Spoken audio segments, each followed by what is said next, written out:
मेरे सामाजिक परिवार के सभी सदस्यों को नमस्कार। बिहार विधानसभा चुनाव की मैं चर्चा कर रहा हूं और सभी 243 विधानसभा सीटों के बारे में आपको बता रहा हूं।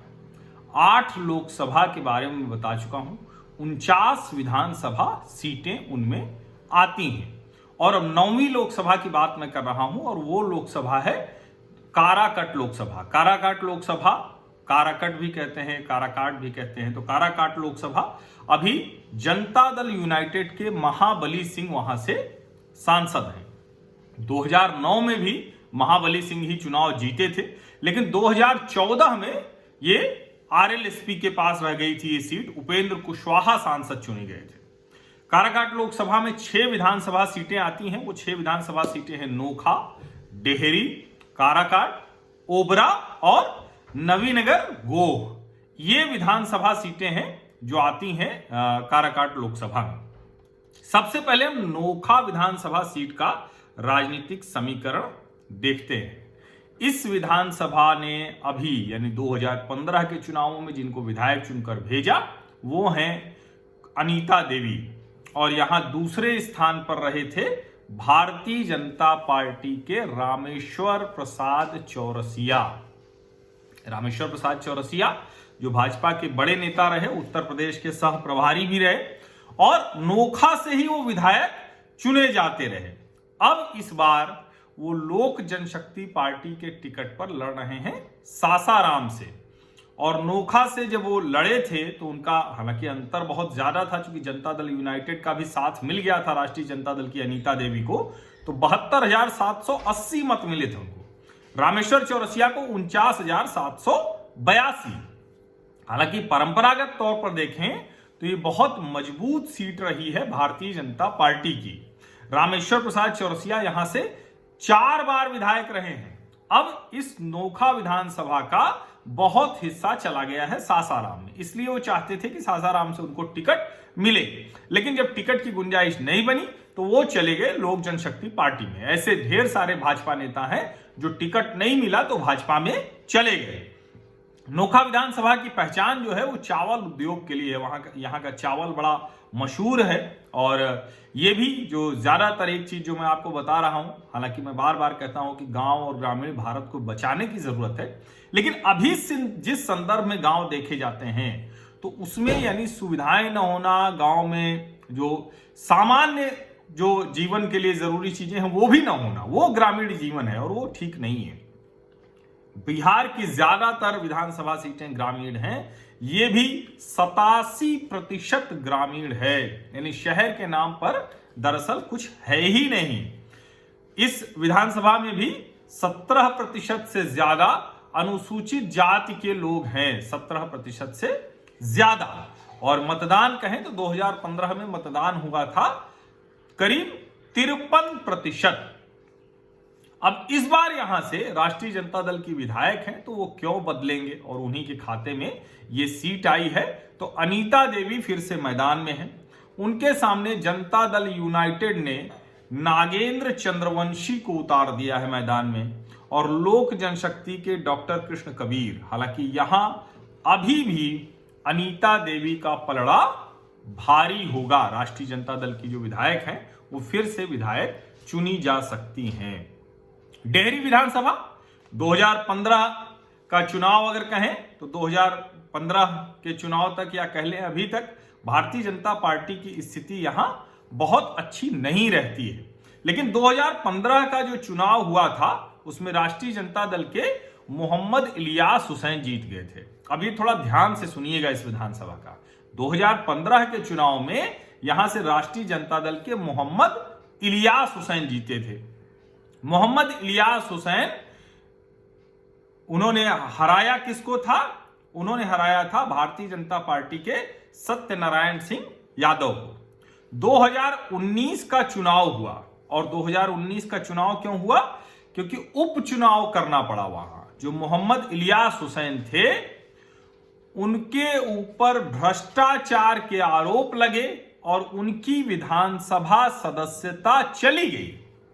अब जो लोग कहते हैं कि लालू जी की तस्वीर पोस्टर्स में से नहीं है, तो अब लोग तेजस्वी यादव को नए चेहरे के तौर पर देखेंगे तो रीतलाल यादव हो जो हत्या के आरोपी हैं आशा देवी के पति के, या अरुण कुमार हों जो दुष्कर्म के मामले में फरार हैं, उनकी पत्नी को टिकट दे दिया, या फिर अब जो प्रत्याशी हैं वो जो उनके राष्ट्रीय जनता दल के अब जो यहां 2019 में प्रत्याशी थे वो कौन थे? फिरोज हुसैन। फिरोज हुसैन कौन है? फिरोज हुसैन के पिता मोहम्मद इलियास पर ही भ्रष्टाचार का आरोप लगा था और मोहम्मद इलियास यहां से 6 बार विधायक रहे। अब आप ये भी सोचिए, जनता को भी सोचना चाहिए कि ऐसे लोगों को आप कैसे अपना जनप्रतिनिधि चुन सकते हैं। हालांकि जनता ने वही किया। 2019 में जब विधानसभा चुनाव हुए तो सत्यनारायण सिंह यादव जो भारतीय जनता पार्टी के टिकट पर लड़ रहे थे, 72,097 मत पाकर मोहम्मद फिरोज हुसैन को हराने में कामयाब रहे और फिरोज हुसैन को मात्र 38,104 मत मिले। अच्छा, यहां भ्रष्टाचार की गुंजाइश भी खूब है। ये सोन नदी का इलाका है और वैसे तो बड़ा सुंदर इलाका है, बड़ा खूबसूरत है। इसको अगर बिहार सरकार चाहे तो पर्यटन के लिहाज से बहुत विकसित कर सकती है, लेकिन चूंकि नीतीश कुमार जी को लगता है कि हम लैंड लॉक्ड स्टेट है और सचमुच उद्योगों को लेकर कोई दृष्टि ही नहीं है नीतीश कुमार के पास। नीतीश कुमार ने सड़क, बिजली, भ्रष्टाचार और अपराध इस पर बहुत काम किया, लेकिन इसकी जो मूल चीजें थी कि आप कैसे लोगों को रोक पाएंगे, कैसे पलायन रुकेगा, कैसे बिहार बेहतर होगा, और उस बेस पे वो बताते हैं कि बड़ी अच्छी ग्रोथ रेट हुई, तो ये बहुत अच्छा तुलनात्मक अध्ययन नहीं है। खैर, विषय से न भटके तो पत्थरों के लिए और जो सोन नदी से बालू निकलती है, इन दोनों का उत्खनन होता है। सरकार को अरबों का राजस्व मिलता है और मोहम्मद इलियास जैसे नेताओं को भ्रष्टाचार करने का एक तरीका मिल जाता है। जहां भी बालू खनन है, जहां पत्थर है, जहां इस तरह की चीजें होती है, उसमें ये सब होता है। अब यहां से भाजपा के विधायक सत्यनारायण सिंह यादव और राष्ट्रीय जनता दल से फतेह बहादुर कुशवाहा के बीच मुकाबला है। कमाल की बात है कि सत्यनारायण सिंह यादव जो राजद की परंपरागत सीट रही है, इस पर बेहतर स्थिति में चुनाव लड़ते दिख रहे हैं। अब बात काराकाट विधानसभा की। 2015 के विधानसभा चुनाव में यहां राष्ट्रीय जनता दल का विधायक चुन लिया गया। क्यों चुन लिया गया? क्योंकि जनता दल यूनाइटेड का साथ हो गया था और नीतीश कुमार के सहयोग से राष्ट्रीय जनता दल के संजय यादव यहां से विधायक चुन लिए गए। संजय यादव को 59,720 मत मिले थे और दूसरे स्थान पर रहे राजेश्वर राज भारतीय जनता पार्टी के, उनको 47,601 मत मिले थे। राजेश्वर राज 2010 में इसी सीट से जनता दल यूनाइटेड से विधायक चुने गए थे। जनता दल यूनाइटेड ने राष्ट्रीय जनता दल से हाथ मिलाया, राष्ट्रीय जनता दल के पास ये सीट गई और राजेश्वर राज चले आए भाजपा। हालांकि वो जीत नहीं पाए, जीत भले नहीं पाए, लेकिन भारतीय जनता पार्टी के कोटे में जब ये आई तो उन्होंने पूर्व विधायक राजेश्वर राज को फिर से टिकट दिया है और राजेश्वर राज की यहां पकड़ बहुत अच्छी है। लेकिन इस बार मुकाबला जनता दल यूनाइटेड और राजद के बीच में नहीं, भारतीय जनता पार्टी और सीपीआई एमएल लिबरेशन के बीच में होगा, क्योंकि ये सीट महागठबंधन के खाते से गई है सीपीआई एमएल लिबरेशन को और जदयू, भाजपा, हम और मुकेश सहनी के गठबंधन में गई है भारतीय जनता पार्टी को। भाजपा की तरफ से पूर्व विधायक राजेश्वर राज यहां से चुनाव मैदान में है और माले की तरफ से पूर्व विधायक अरुण सिंह। अच्छा, अरुण सिंह यहां से 4 बार विधायक रहे हैं, उनकी भी ताकत बहुत जबरदस्त रही है। तो माले, राजद और कांग्रेस की ताकत अच्छी हो जाती है इस सीट पे। यादव बहुत हैं, राजपूत बहुत हैं, ब्राह्मण बहुत हैं, कुर्मी बहुत हैं। लेकिन कुल मिलाकर यह है कि ये बहुत टफ कॉन्टेस्ट होने जा रही है। राजेश्वर राज की भी स्थिति बहुत अच्छी होगी, लेकिन अरुण सिंह को जो राजद का साथ मिला है वो उनको एज देता है।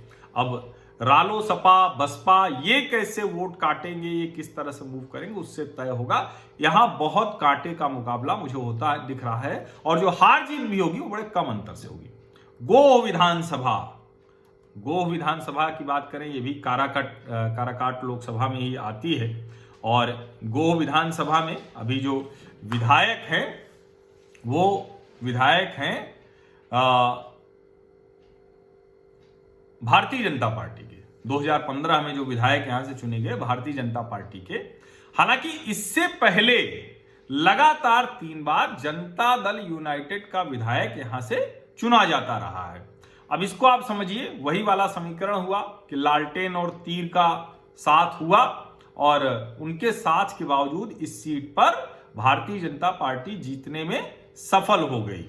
और ये जो अगर हम वोटों की बात करें तो मनोज कुमार को मिले थे 53,615 भाजपा से जो जीते, और जनता दल यूनाइटेड के रणविजय सिंह उनको मिले थे 45,943। हाँ, इतना ही मत उनको मिला था। ये पूरी तरह से ग्रामीण विधानसभा है, करीब 99% ये पूरा ग्रामीण ही है। अब शहरी कह रहे हैं तो कुछ टाउन एरिया टाइप का, कस्बे जैसा कुछ इलाका होगा। इस विधानसभा की बात करें तो यहां भी करीब 21% अनुसूचित जाति के लोग हैं। यहां लड़ाई जो होती है वो भूमिहार बनाम यादव होती है, यानी भूमिहार ब्राह्मण बनाम यादव। पूरी तरह से जो बिहार की राजनीति है मूल रूप से जो केंद्र में रहती है वो यहां देखने को मिलेगी। यादव और भूमिहार के अलावा मुस्लिम, राजपूत और पासवान ये मत भी निर्णायक भूमिका अदा करते हैं।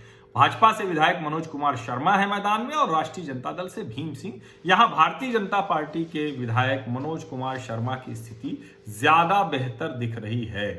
काराकट लोकसभा की ओबरा विधानसभा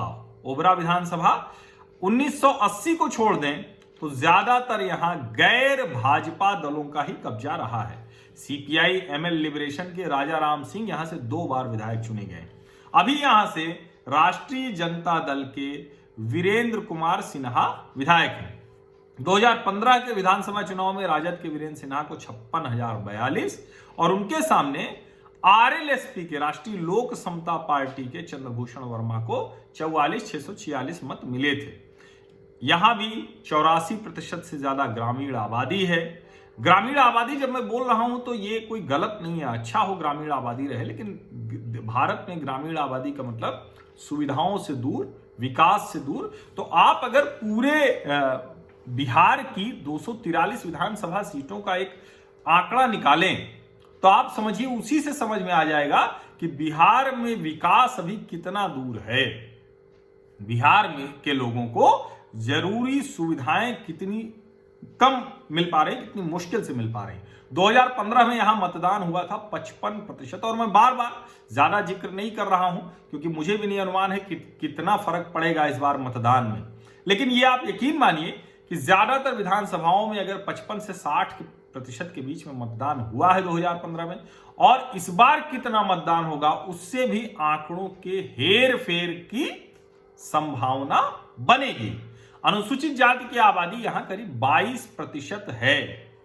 राष्ट्रीय जनता दल के कोटे में आई है, जनता दल यूनाइटेड के कोटे में आई है, और यहां मुकाबला रोचक होगा। पूर्व केंद्रीय मंत्री कांति सिंह लालू प्रसाद यादव जी की बहुत नजदीकी रही, उनके बेटे ऋषि सिंह को राष्ट्रीय जनता दल ने प्रत्याशी बनाया है। जनता दल यूनाइटेड की तरफ से सुनील कुमार सिंह मैदान में हैं, और लोक जनशक्ति से डॉक्टर प्रकाश चंद्र, और जाप यानी जन अधिकार पार्टी ये पप्पू यादव वाली, हालांकि कुछ बहुत करती नहीं दिख रही, लेकिन फिर भी चुन्नू यादव जी इनके प्रत्याशी हैं, तो कुछ यादव मत तो ले ही जाएंगे जो राष्ट्रीय जनता दल के लिए मुश्किल खड़ी करेंगे। लेकिन चूंकि लोक जनशक्ति भी यहां मजबूती से लड़ेगी तो जनता दल यूनाइटेड का भी उससे ज्यादा वोट कटेगा। मुकाबला जनता दल यूनाइटेड और राष्ट्रीय जनता दल के ही बीच में है, लेकिन दोनों के पास वोट कटवा, दोनों को डिस्टर्ब करने वाली पार्टियां, प्रत्याशी भी मैदान में हैं। और अब बात नबीनगर विधानसभा की, काराकाट लोकसभा की जो आखिरी सीट है 6वीं नबीनगर विधानसभा। नबीनगर विधानसभा से अभी जनता दल यूनाइटेड के विधायक हैं वीरेंद्र कुमार सिंह, 2010 में जनता दल यूनाइटेड, और उससे पहले 1995 में जनता दल के टिकट पर, जनता दल कौन सी, जो वीपी सिंह वाली थी, वो मंडल वाली पार्टी, तो उस जनता दल के टिकट पर जीत चुके हैं वीरेंद्र कुमार सिंह, यानी वो पहले विधायक रहे हैं 2 बार। 1996 में जब वो सांसद बन गए थे तो उन्होंने विधायकी छोड़ दी थी। ये इनका भी, जैसे बहुत से लोग बिहार के बहुत नेता आपको मिलेंगे, और ये बड़ा दुर्भाग्य है कि जेपी से प्रेरित होकर राजनीति करने वाले बहुतायत नेताओं के बिहार में खूब भ्रष्टाचार, खूब अपराध, खूब वंशवाद, दुनिया भर के सारे कुकर्म हुए। जेपी भी ऊपर से देखते होंगे तो उनको लगता होगा कि हमने कौन सा संपूर्ण क्रांति का आंदोलन किया। और ये क्रांति वांति ज्यादातर बड़ी उलट हो जाती है, बड़ा पॉजिटिव नहीं बदलाव देती है। खैर, जेपी आंदोलन के दौरान ये 3 बार जेल गए थे, बहुत खाटी नेता हैं। 1995 में ही पहली बार वो जीते थे जनता दल के टिकट पर, और उसके बाद 95 में विधायक, 96 में औरंगाबाद से लोकसभा सीट से सांसद बन गए। विधायकी छोड़ दी। यहां की अगर हम बात करें, 94% इस विधानसभा के लोग ग्रामीण हैं। विकास के बारे में आप समझिए। और मैं एक चीज और कहता हूं, जब तुलना करते हैं उत्तर प्रदेश बिहार को एक खांचे में रख के बात करते हैं लोग, उत्तर प्रदेश में 10 ऐसे बड़े शहर हैं जो देश के किसी भी बड़े शहर के मुकाबले खड़े हो सकते हैं। बिहार में एक भी ऐसा शहर नहीं है जो देश के बड़े शहरों के मुकाबले खड़ा हो सके। ये दुर्भाग्य है, अच्छी बात नहीं है। इसीलिए पलायन होता है। इसीलिए मुख्यमंत्री नीतीश कुमार को अपने, जब वो 10 साल 15 साल का कार्यकाल पूरा कर लेते हैं तो उनको ये बताना पड़ता है कि लैंड लॉक्ड स्टेट है। 2015 के चुनाव में वीरेंद्र सिंह को मिले थे 42,035 और उनके सामने भाजपा के गोपाल नारायण सिंह को मिले थे 36,774। अब यहां पर देखिए थोड़ा सा ट्विस्ट है। वो ट्विस्ट ये है कि ये भाजपा के खाते में ये सीट आई नहीं है। यहां से जनता दल यूनाइटेड के विधायक हैं तो इसलिए उन्हीं को ये सीट मिल गई है। राष्ट्रीय जनता दल ने डब्लू सिंह को टिकट दे दिया। अब जैसे ही ये जनता दल यूनाइटेड और राजद की लड़ाई हुई, लोक जनशक्ति से विजय कुमार सिंह मुकाबले को रोचक बनाने के लिए मैदान में हैं और राष्ट्रीय लोक समता पार्टी से धर्मेंद्र कुमार यहां दिख रहे हैं। ये 6 विधानसभा सीटें, और कहें कि इन 6 विधानसभा सीटों में लगभग बराबरी का मुकाबला छूटता हुआ दिख रहा है महागठबंधन और जो भारतीय जनता पार्टी, जनता दल यूनाइटेड, हम और मुकेश सहनी के बीच में। अब ये जो जिसको वोट कटवा कह रहे हैं, जिसको एक्स फैक्टर कह रहे हैं, जिसको कह रहे हैं कि नया कुछ चुनाव कर रहे हैं, वो क्या कुछ करेंगे, ये देखने लायक होगा। और कहीं भी मुझे पुष्पम प्रिया चौधरी की पार्टी के पदचिन्ह मिले नहीं बहुत मजबूत। अब वो कुछ चमत्कार अंदर खाने कर रही हूं, अरविंद केजरीवाल बन जाए तो बात अलग है। तो बहुत बहुत धन्यवाद। और सभी 243 विधानसभा सीटों की बात मैं यहां कर रहा हूं, सभी 243 विधानसभा सीटों के राजनीतिक समीकरण बता रहा हूं। और आप लोग जिस विधानसभा से हैं, अच्छा है, जैसे सुबह ही मुझे 2-3 लोगों ने अपनी अपनी विधानसभा का भेजा है तो मैं उसको जोड़ लूंगा उसमें। आप लोगों की उस दृष्टि से मुझे ये बात करने में और आसानी होती है। दूसरे लोग भी जो सुनेंगे आपकी बात से वो बात, तो उनको भी थोड़ी आसानी होगी। बहुत बहुत धन्यवाद।